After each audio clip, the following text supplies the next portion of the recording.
Valentine's day అందరికీ ఇష్టమైన రోజు. అందరూ ఒకరితో ఒకరు ప్రేమగా ఉండే రోజు. రోజెస్, చాక్లెట్స్, ట్రీట్స్, ఇలా ఎన్నో రకాల గిఫ్ట్స్ సర్క్యులేట్ అవుతూ ఉంటాయి. కానీ ఈ ప్రేమ కొంతకాలమే ఉంటుందా, లేదంటే ఈ రోజుకి మాత్రమే ఉంటుందా? గులాబీలు వాడిపోతాయి, ఈ చాక్లెట్లు కరిగిపోతాయి, భావాలు కూడా మారిపోతాయి. కానీ నిజమైన ప్రేమ మాత్రమే ఎప్పటికీ నిలుస్తుంది. అటువంటి నిజమైన ప్రేమను మనం కలిగి ఉన్నామా? వ్యాలంటైన్స్ డే ప్రేమను బహుమతులతోనూ మాటలతోనూ చూపిస్తుంది. కానీ ప్రేమ ఒక రోజు విషయం కాదు. అది జీవితకాల కమిట్మెంట్, జీవితకాల నిబద్ధత. సైకాలజీ చెప్తుంది, ప్యాషన్తో కూడిన ప్రేమలు ఎక్కువ కాలం ఉండవంట. భావోద్వేగాలతో కూడిన ప్రేమలు, ఆ భావాలు మారిపోతూ ఉంటాయి. అలానే ప్రేమలు కూడా మారిపోతుంటాయి. ఈ రోజున్న ప్రేమ రేపు కనిపించకుండా అయిపోతుంది.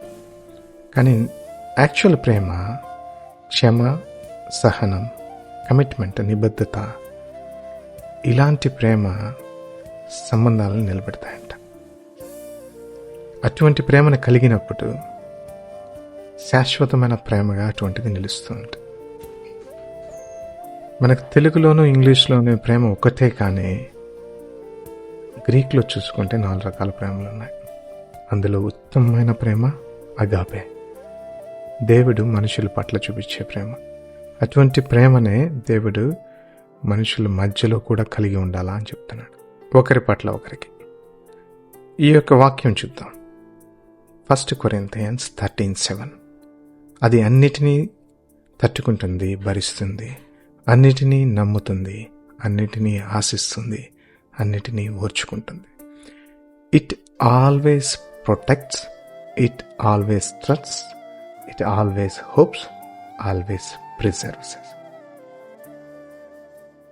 ఇలాంటి ప్రేమని మనం కలిగి ఉంటున్నామా, లేదంటే హడావిడి చేసి ఒక రోజులో 2 రోజులో ఉండే ప్రేమను మాత్రమే కలిగి ఉంటున్నామా? ఈ వ్యాలంటైన్స్ డే మాటలకు మాత్రం పరిమితం కాకుండా త్వరగా క్షమించడానికి, నిబద్ధతగా కమిటెడ్గా ఉండడానికి, ఏదేమైనా కానీ మరి ముఖ్యంగా సహనం కలిగి ఉండడానికి మీరు ప్రేమించే వ్యక్తితో దేవుడు ఏర్పరిచిన సంబంధాల మధ్యలో సరైన ప్రేమను కలిగి ఉందాం.